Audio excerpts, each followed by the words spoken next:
gente! Estou aqui hoje, então, para o segundo vídeo de uma série especial com a Oia Care, que é uma parceira super querida minha e do Dia de Botê. A Oia é uma startup de mulheres para mulheres, que é uma clínica virtual focada na saúde preventiva. A gente falou no primeiro vídeo sobre ciclo circadiano, que envolve muito também falar sobre sono, entre outras coisas. Foi muito interessante. E eu tô aqui de volta com a doutora Ju, que é médica ginecologista e faz parte da equipe da Oia. Oi, doutora Ju, de novo. Oi, gente, tudo bem? É um prazer estar aqui de novo. Foi muito interessante a nossa conversa sobre sono. E hoje temos um tema super interessante também, talvez ainda mais interessante. É um prazer estar aqui com vocês. Realmente o tema de hoje é muito bom. Vamos falar sobre menstruação. Muito louco pensar como a menstruação é parte da vida de metade da população mundial, né? Se a gente for considerar que metade é mulher, eu sou ruim de número, então não sei qual que é a divisão certa da população mundial.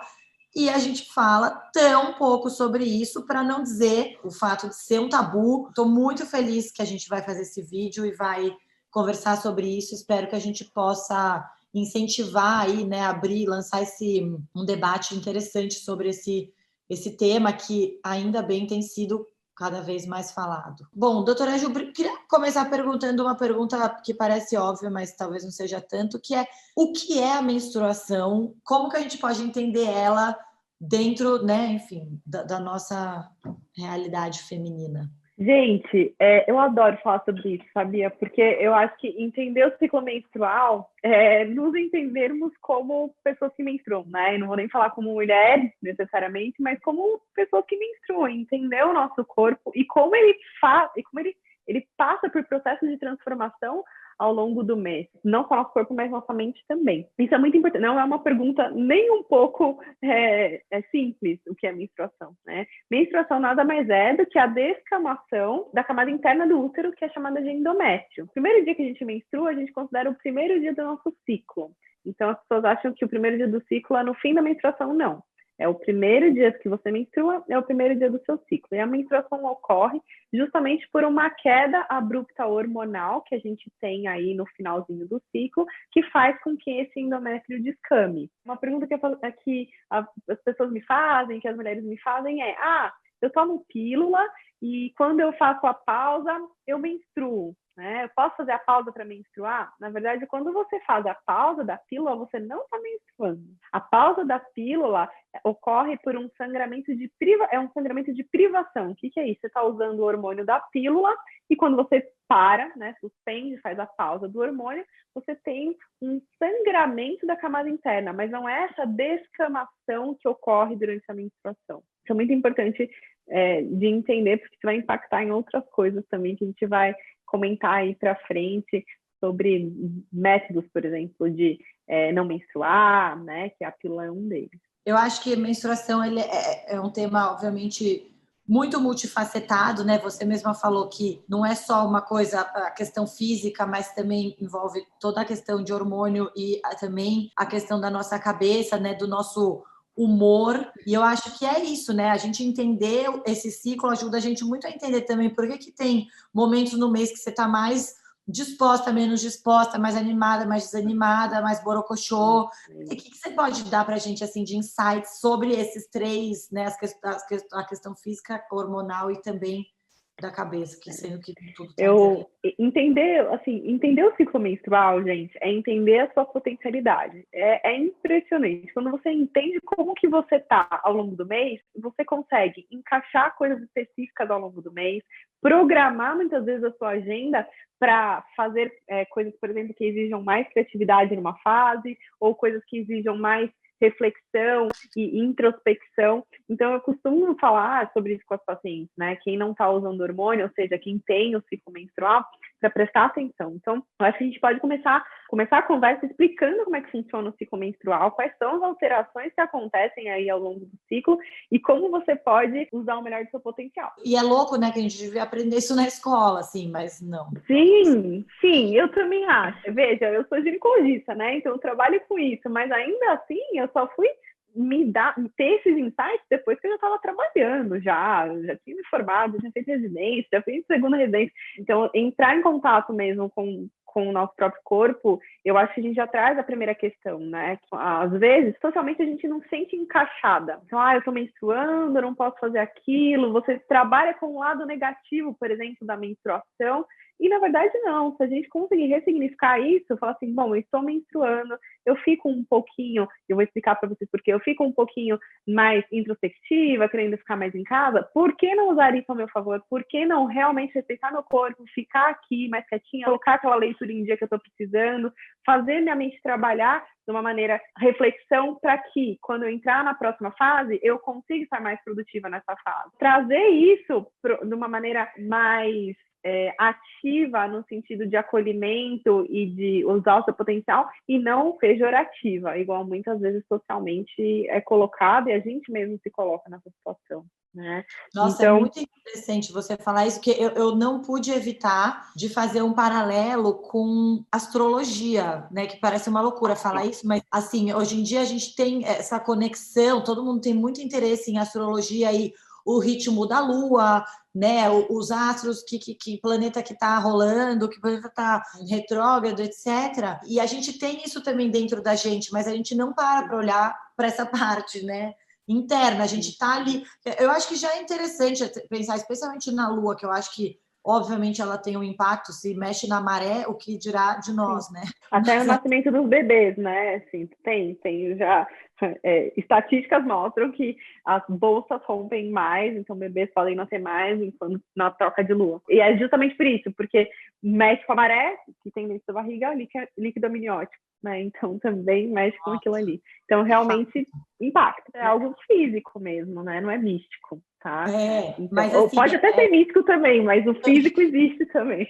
Existe também. Mas assim, o paralelo que eu fiz foi um pouco esse, né? Que eu estava fazendo também uns conteúdos no Dia de Botê interessantes, falando sobre como usar assim, as fases da Lua ao seu favor, ou as características do seu signo para você, né, os seus rituais, e eu acho que isso tem tudo a ver também olhar para o nosso ciclo, né, menstrual, que é uma coisa que tem tanto impacto. Então, quero muito, enfim, vamos elaborar. Conversa, vamos lá. Então, vamos lá, gente. O primeiro dia você menstrua. Vamos começar no primeiro dia da menstruação. Então, a primeira fase do ciclo é a partir do dia que você menstrua até o dia que você ovula. O que acontece nessa fase? A gente tem que entender que, evolutivamente, o corpo feminino é preparado para engravidar todos os meses, mesmo que a gente não queira, né? Então, a primeira fase do ciclo, antes da ovulação, é a fase que a gente fica muito mais produtiva, então a gente tem uma alta liberação de estrogênio, né, o hormônio estrogênio. Então começa a liberação e vai subindo, até chegar a atingir um certo platô. Então essa liberação de estrogênio é o que faz a gente ficar mais criativa, mais ativa, com a libido mais em alta. Se a gente for pensar evolutivamente, a gente tem que se relacionar, né, ter relações sexuais para poder chegar ali na fase ovulatória e ter mais chance de engravidar. A gente fica com a pele melhor, cabelo melhor, o glow do cabelo melhora muito, a gente fica mais atraente. A parte de feromônios existe também, não é mito. Então, as secreções que a gente exala do nosso corpo é para atrair.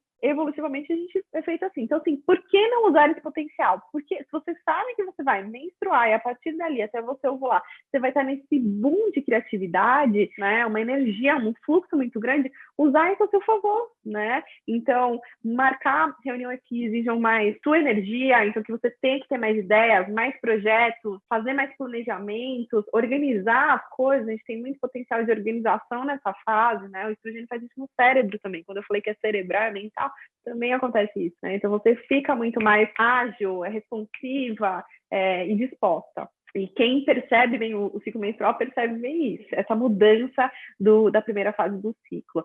Você faz mais exercício, então, por exemplo, quem é maratonista, né, ou quer encaixar uma prova, a melhor fase de você encaixar é nessa fase, né? Primeira fase do ciclo menstrual. Você está lá muito mais enérgica, né? Disposta, seu metabolismo está mais alto, a produção de testosterona também é um pouco mais alta nessa fase, então, que é o que gera o suporte físico, né, para provas de alta intensidade, por exemplo. Modificações corporais, eu falei bastante da parte funcional, mas modificações corporais além da pele e do cabelo. Então, você se sente menos inchada, né? Você está mais exposta, seu corpo se sente um corpo mais sequinho, a libido está muito em alta, então você usa o potencial do seu corpo de uma maneira muito mais adequada. Quem atinge orgasmo com mais facilidade nessa fase também. É tudo a nosso favor, né? Nesse sentido. Evolutivamente é no sentido reprodutivo, mas vamos usar a nosso favor para a gente fazer nossas coisas do dia a dia, né? Para colocar nossos projetos em vigor.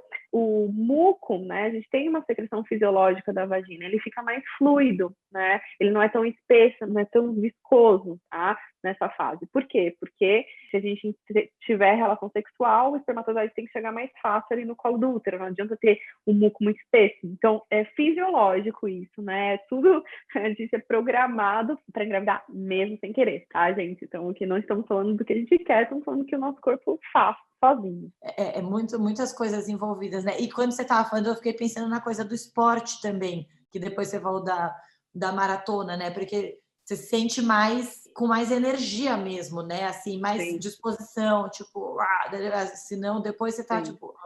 Agora a segunda fase é o pré-ovulação. A gente entra no ovulatório, né? Então a gente está na primeira fase, que é a fase estrogênica, né? Que é a primeira fase, tem um aumento de estrogênio, e a gente entra ali na fase de ovulação. O que é a ovulação? Nada mais é do que a liberação do óvulo para encontrar com o espermatozoide. Então, nesses dias que você ovula, você está ainda com a libido ainda mais alta, né? O muco ainda em maior quantidade, mas bem fluido. Então, você está no ápice, vamos dizer assim, libido alta, ápice, energia. Ovulou. Depois que você ovulou, o local que estava o óvulo se chama corpo lúteo. Então, depois da ovulação, esse local se chama corpo lúteo. E é o corpo lúteo que começa a produzir o outro hormônio da segunda fase, que chama progesterona. Então, progesterona, separa a palavra progesta. Então, a primeira fase te programou para fecundar, em ter um relacionamento sexual e fecundar. A segunda fase te programa para gestar. A gente percebe que na segunda fase, a gente pode começar a se sentir um pouquinho mais inchada. Por quê? Porque as glândulas mamárias começam a inchar um pouquinho mais para preparar aí para uma eventual gestação. Você fica com um pouco menos de energia, justamente porque um corpo maravilhoso, ele é programado. Quando você está gestando, você precisa poupar energia para a gestação, né? Você precisa se resguardar ali. Então, você fica com um pouquinho menos de energia. O muco cervical, que se você secreta ali na parte da vagina, fica um pouco mais denso, né? Que a gente fala, você vai ver que ele é um pouco mais grumoso, ele altera um pouquinho, não é tão fluido, tá? Por quê? Porque em tese já encontrou espermatozoide, não precisa entrar mais nenhum espermatozoide aqui. Libido é a mesma coisa, né? A libido que estava em alta cai um pouquinho, porque o corpo entende que você não precisa engravidar mais, né? Se você percebe essas nuances, você consegue trabalhar muito mais a seu favor. Por exemplo, quando a gente tem provas de alto impacto, às vezes a gente pode programar, por exemplo, reuniões importantes ao longo do mês, programa para a primeira fase do ciclo. A segunda fase do ciclo e entrando ali perimenstrual é para você finalizar os projetos e eu sempre costumo dizer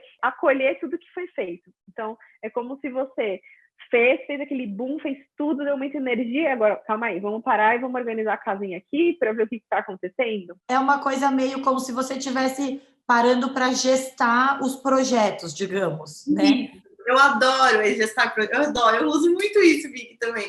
Então, eu sempre falo assim, você não quer engravidar, mas você pode gerar e criar projetos, planos. Então, a primeira fase é para você gerar tudo e a segunda fase é para você gestar, acolher e resolver, né? Programar o próximo.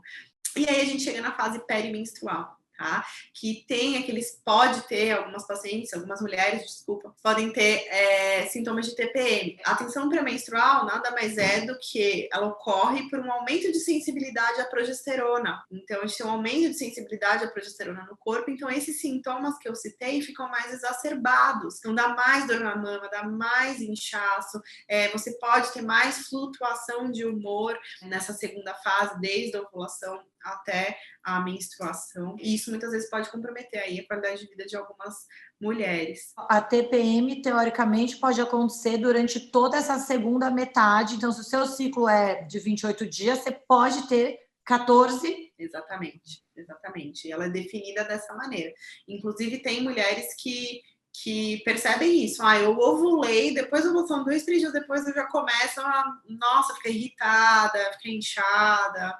Isso pode acontecer, sim. E aí, a gente entra, acabando a segunda fase, na menstruação. O que acontece para você menstruar, que foi o que eu expliquei no começo do vídeo para vocês, é justamente o corpo percebe que não vai fecundar aquele óvulo, e aí faz uma queda hormonal importante para descamar o endométrio. Então cai tudo, cai estrogênio, cai progesterona, cai tudo, você menstrua e aí inicia um novo ciclo menstrual. A ideia é essa, a gente tentar correlacionar as fases do ciclo com o que a gente pode encaixar da melhor maneira aí pra gente ser mais funcional e produtivo ao longo de todas as fases e se acolher, né? Acho que o mais importante é isso, você precisa se acolher, entender isso como um potencial, não como uma coisa ruim, mas é um potencial maravilhoso, a gente precisa usar isso a nosso favor. Mas aí só uma dúvida, na fase específica da menstruação, que também pode durar, né, tempos diferentes, obviamente, sabemos disso, tem alguma particularidade de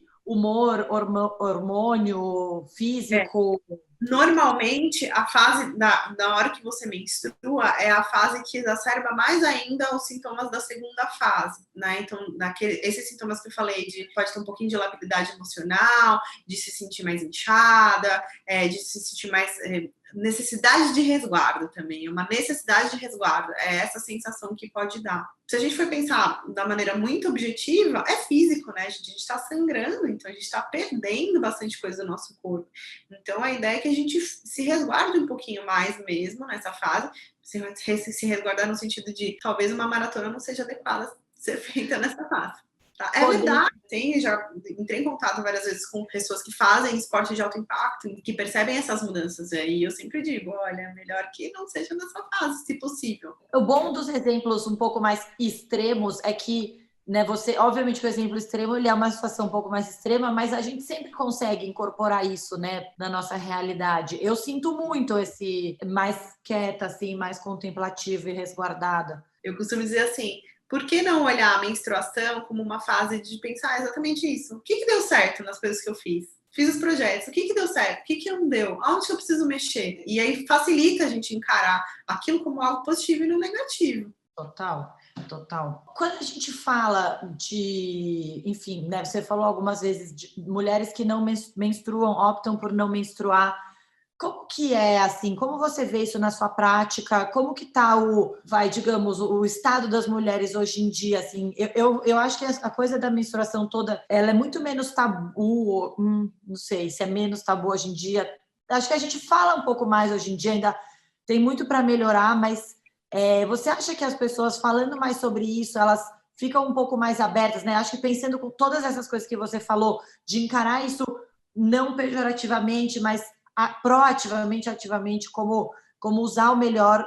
Tem gente que eventualmente está voltando a querer menstruar. Como que é assim isso hoje em dia? Eu tenho visto um movimento bem legal em relação a isso, tá? Em relação as mulheres quererem conhecer. A gente, pensando historicamente, a gente precisa lembrar algumas coisas. A primeira, de que, então, socialmente, a mulher sempre foi vista como um veículo para a gestação, socialmente, culturalmente. Então, eu entendo que o tabu em torno da menstruação, e aí não estou nem levando as questões específicas de tabus em relação a regiões específicas do mundo, a países específicos, como, por exemplo, lá na Índia, em alguns países específicos. Estou falando aqui no Brasil, por exemplo. Então, a mulher sempre foi entendida como um veículo para a gestação. Quando não gestou, menstruou. Então, a menstruação entrou muito como um tabu em relação a isso. Ai, ela não engravidou, né? Ai, não engravidou. Ai, não vai gerar. Ai, não vai dar filhos para aquela família. Ai, não vai dar filhos. Então, olha como isso é enraizado. Negativo, né? É algo muito negativo, muito negativo. Então, começou aí, ou tem essa base bem enraizada na cultura brasileira. E tem outra coisa também. A partir do momento que entraram as pílulas contraceptivas no mercado, que foi a emancipação, a parte da emancipação sexual feminina foi por isso também, né? Porque a gente entendeu que a gente não precisava sempre, a gente poderia ter relação sexual sem precisar engravidar necessariamente, então isso foi maravilhoso, mas ao mesmo tempo trouxe um outro lado, que é a castração hormonal, né? O uso de anticoncepcionais é justamente isso, a gente bloqueia o nosso eixo. Então, todas essas alterações que eu expliquei para vocês antes, elas não ocorrem com quem usa contraceptivos. Pode ser maravilhoso também para quem escolheu, optou por isso, entendeu que isso é o melhor para si. E eu não tô nem discutindo aqui, gente, questões de doenças, tá? Existem doenças específicas que são tratadas com hormônios, e aí a gente entra em outro mérito, né? Que é pesar o risco-benefício de você usar o hormônio para te tratar. Eu tenho visto um fluxo aí de mulheres que optam por não utilizar mais hormônios justamente para voltar a conhecer o próprio corpo. Aí a gente pode discutir se isso é bom ou se é ruim. Isso é muito individual. Se você escolheu não usar porque você quer conhecer o seu próprio corpo, que ótimo. Se você escolheu usar porque você se sente mais segura em relação a não engravidar, também é ótimo. Não tem resposta certa. O mais importante é você estar se sentindo bem, confortável com aquilo. O mais importante é saber que tem opção, né? Que eu acho que isso é uma coisa que por muito tempo as mulheres não tiveram opção. Uma coisa que eu também acho importante trazer aqui, eu não sei se todo mundo sabe, mas já existiu no mercado um contraceptivo masculino, né, hormonal, que não foi para frente, né, a indústria farmacêutica parou de produzir, porque a queixa principal era a queda de libido nos homens, que era, basicamente, o princípio de ação era muito parecido com as pílulas contraceptivas femininas. Mas, enfim, eu acho que quem escolheu menstruar, cada vez mais eu tô vendo esse fluxo de pessoas que querem conhecer mais o próprio corpo, que escolhem não tomar hormônios e que querem menstruar. E eu acho que sim, isso é parte do processo de autoconhecimento e de entender o seu potencial. E fases também, né? E aí, qual que é a alternativa de contracepção para quem quer, ao mesmo tempo, menstruar? A alternativa de contracepção para quem quer continuar ciclando, vamos pensar assim, os principais contraceptivos, que são as pílulas, o anel, o adesivo, até eventualmente o DIU hormonal, eles podem impactar sim, na verdade eles impactam, a ação deles é no eixo hormonal. Então aí você pode sangrar, mas você não menstrua. Agora quem fala, eu gostaria de, sim, ter o meu ciclo hormonal e menstruar, a alternativa que a gente tem como contracepção mais segura hoje é o dispositivo intrauterino de cobre ou cobre-prata, ou os métodos de barreira, né, que seriam a camisinha feminina, a camisinha masculina, a diafragma, mas que, de novo, tem taxas de falha maiores. E, infelizmente, a gente só tem uma opção hoje que possibilita a contracepção, além de, claro, da laqueadura, né, que é a contracepção definitiva. Você né, mencionou rapidamente, mas muito interessante, a questão desse contraceptivo masculino. Você vê, assim, nas áreas de pesquisa, existe um movimento de buscar alternativas de contracepção ou não? Assim, não tem muito esse interesse. O que está aí é o que está aí, provavelmente vai estar aí por muito tempo. Tem muitas novas pílulas femininas saindo. Muitas, toda semana em uma. A indústria farmacêutica movimenta muito isso. Mas masculino não. Mas essas pílulas novas, assim, mesmo tudo bem, sem falar dos homens, porque eu acho que realmente não tem muita salvação. Teria que acabar o mundo e começar tudo de novo. Para mulheres mesmo, assim, tem alternativas interessantes sendo pesquisadas? Sim, sim. Eu acho que cada vez mais a ideia é ter, na utilização das pílulas, por exemplo, ter efeito contraceptivo com o mínimo de impacto e de efeito colateral. Eu vou dar um exemplo. Tem o DIU aí sem conflito de interesse aqui, tá, pessoal? Então, o DIU Mirena, por exemplo, né, que é o principal DIU hormonal, o DIU de levonorgestrel. Recentemente foi lançado um segundo DIU de levonorgestrel, que chama Kailina, que ele tem metade da dose hormonal do Mirena. Então, ele tem ação contraceptiva, mas ele tem metade da dose hormonal.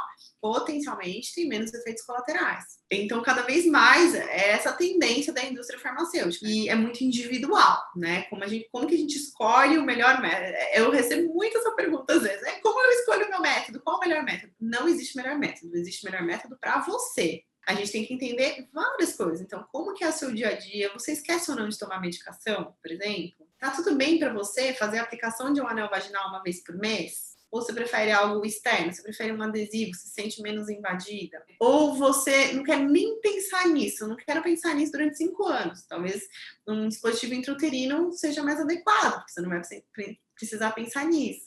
Você tem alguma contraindicação específica para utilizar aquele tipo de hormônio específico? Você teve mais efeito colateral com aquele ali? Vamos tentar trocar por esse que dá menos efeito colateral desse tipo? Né? Então, são várias nuances que a gente precisa considerar. Acho que isso é uma coisa que é inevitável a gente generalizar sempre que fala desses assuntos, mas sempre lembrar que cada mulher é única, né? E acho que isso que é muito legal dessa parceria. Eu fiquei tão empolgada com essa parceria com a Oia para justamente trazer informação e conhecimento que só assim a gente consegue tomar as melhores decisões para a gente, né? Mas voltando para a menstruação, eu queria falar de um tópico que ainda bem que está muito em alta, que é a pobreza menstrual. Vamos falar um pouquinho sobre isso? O que é a pobreza menstrual? A definição é a impossibilidade de dar condições para pessoas que menstruam de menstruarem com dignidade, preservando sua saúde. Né?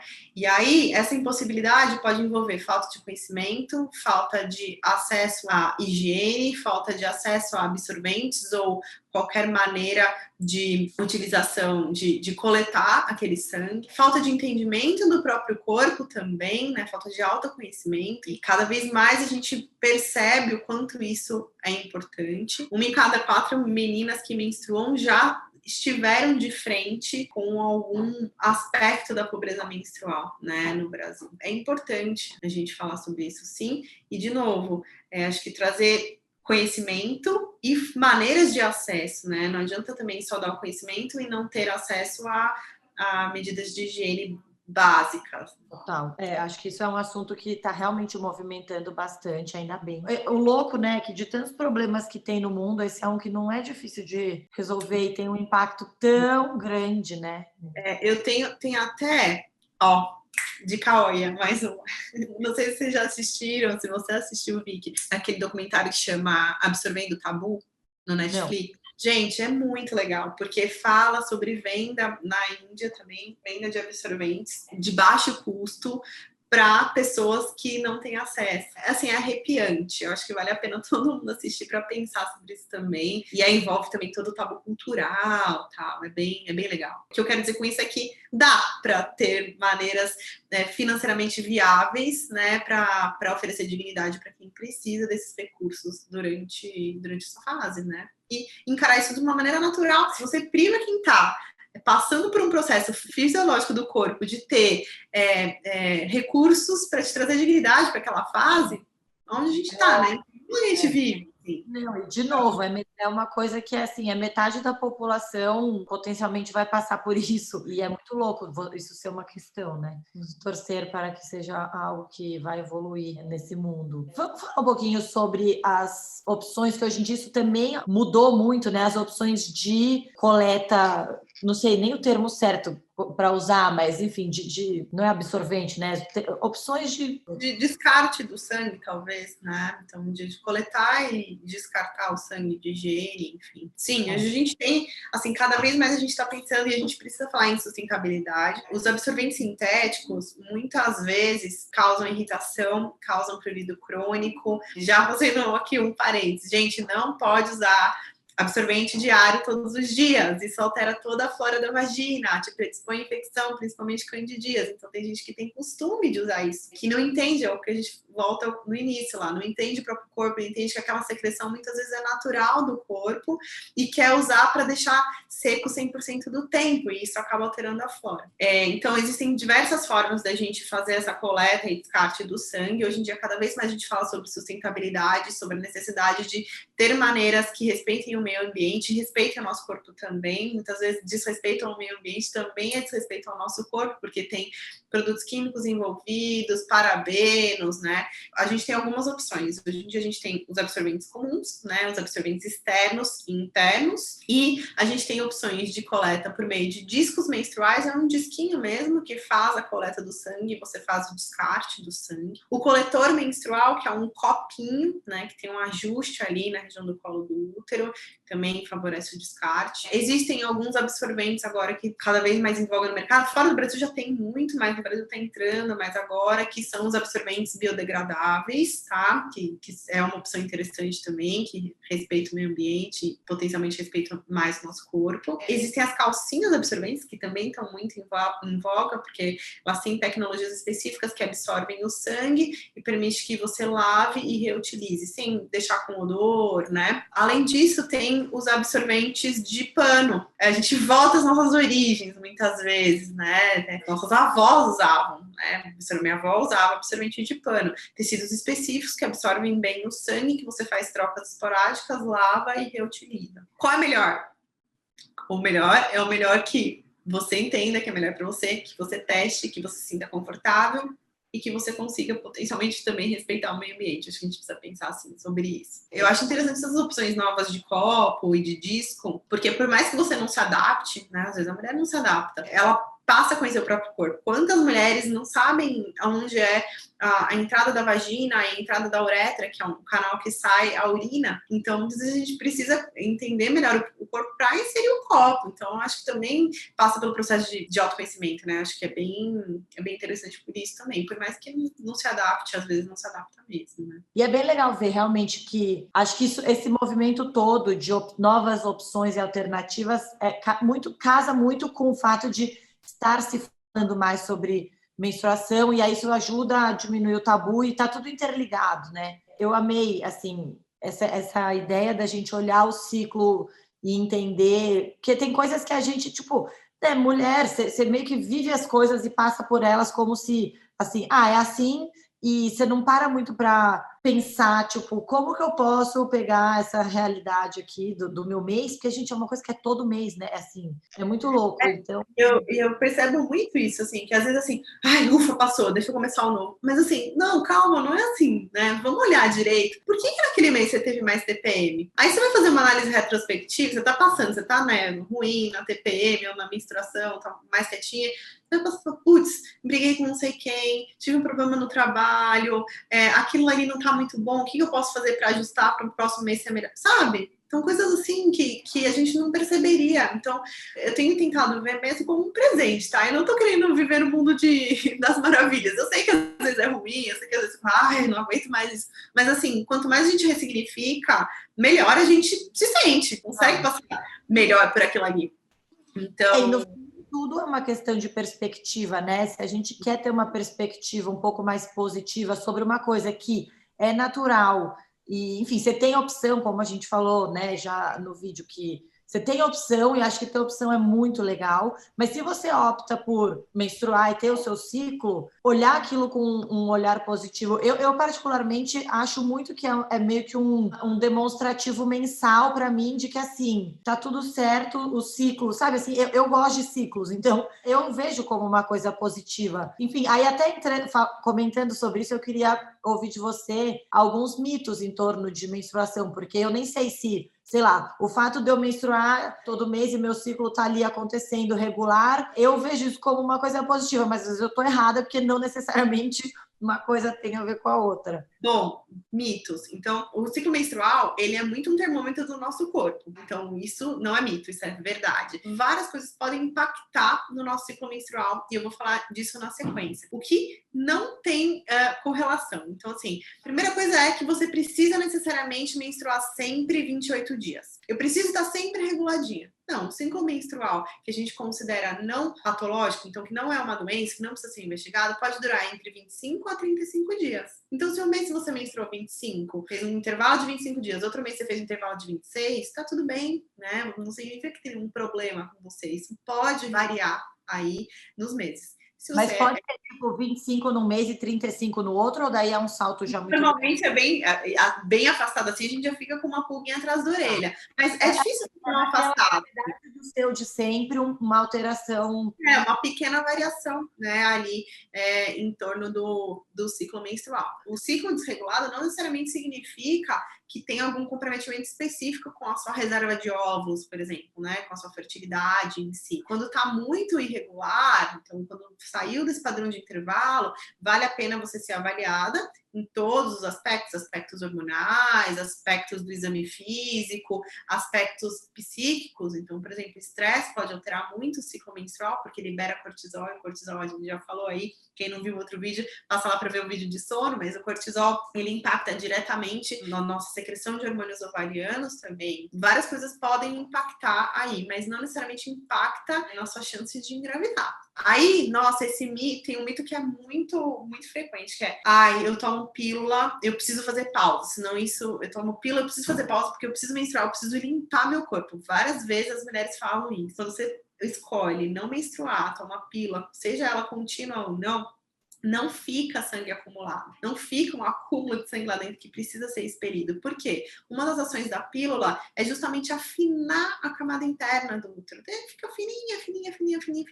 Então não fica sangue acumulado ali dentro. Não faz mal se você escolheu emendar, se você passou com sua gineco, se vocês escolheram fazer essa opção, não tem problema nenhum, tá? Pode emendar, não tá te impactando em nada. Inclusive, essas pausas que às vezes as mulheres fazem, fico 3 meses sem tomar e depois volto, é nessas horas que pode dar problema, porque isso altera todo o eixo hormonal, isso pode aumentar a chance de você ter eventos tromboembólicos, por exemplo, de trombose, então não é bom. Ou você escolhe ficar com, ou você escolhe ficar sem. Outro mito que tem, que se você menstrua, você é necessariamente fértil. Não. Você menstruar significa que o seu eixo hormonal está funcionante. Tem uma integração ali do eixo hormonal, que é entre o cérebro, as glândulas cerebrais e os ovários e o útero. Mas isso não necessariamente significa que você é fértil. Mas ainda a gente precisa trazer esse ponto para a discussão, porque você precisa sim, se você não quer ser mãe agora, se você quer postergar a decisão sobre a maternidade, investigar sobre a parte de fertilidade, independente do ciclo menstrual, tá? Existem outras coisas que podem impactar na quantidade e na qualidade dos seus óvulos. A qualidade, a gente ainda não tem, infelizmente, nenhum meio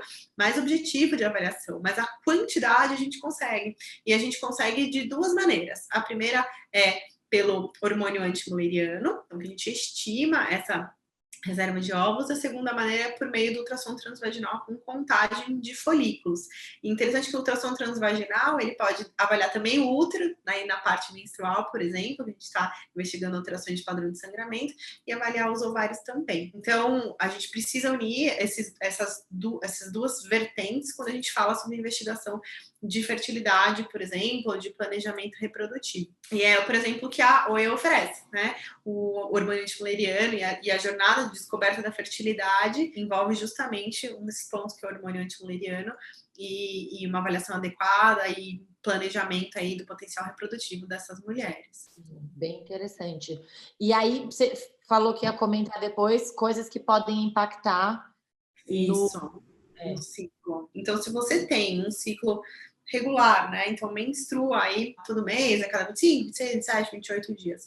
E teve uma pausa, ou teve um aumento muito importante do fluxo, ou passou a menstruar mais dias. Isso é um sinal de alerta. Várias coisas podem impactar. Então, a gente precisa avaliar sempre o útero. Então, a gente precisa avaliar se a camada interna do útero não está comprometida por qualquer coisa, por exemplo, miomas ou pólipos, que são crescimentos anormais ali dentro do útero. Avaliar a parte externa do útero para ver se não tem nenhuma lesão. Então, a coleta, por exemplo, do Papa Nicolau, né, do famoso da colpostologia oncótica, que é conhecido como Papa Nicolau, é importante para avaliar sangramento também, a alteração de padrão de sangramento. A gente precisa avaliar sempre a sua parte hormonal. Então, por exemplo, doenças tireoidianas da tireoide podem impactar no ciclo hormonal, no seu eixo hormonal. Excesso de exercícios físicos, alteração de padrões alimentares, tudo isso pode impactar diretamente também. Falta de sono também, que a gente já citou aí num vídeo anterior. Por isso que eu falo que é o termômetro do corpo, porque como é algo muito complexo, envolve diversos compartimentos, tem uma alteraçãozinha ali, aí pode impactar, e aí como é representado isso é uma alteração de padrão de ciclo, né? A gente precisa sempre ter essa percepção do que está acontecendo. Olha, realmente essa conversa foi incrível, foi muito esclarecedora, mas também trouxe muitos insights. Acho que eu fico pensando assim, historicamente, eu sempre penso sobre isso. Eu penso muito sobre, né, a questão homem-mulher e como historicamente sempre o homem que dominou, e a gente está vivendo um momento de um leve, porque demora para acontecer, mas um leve shift nesse um reequilíbrio. Na verdade, não é reequilíbrio, mas é um equilíbrio dos papéis, assim, do poder dos 2 lados. E é muito engraçado, né? Porque imagina, o que o homem não achava a coisa mais estranha do mundo, tipo, a mulher sangrar todo mês, assim.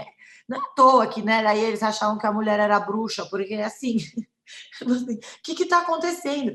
Então, eu acho que é muito poderoso, né? É muito a nossa raiz, né, do feminino, a gente fala sobre menstruação, e é muito legal entender isso com a ótica da ciência que a gente tem hoje em dia, mas também com essa questão de autoconhecimento mesmo. Então, realmente incrível.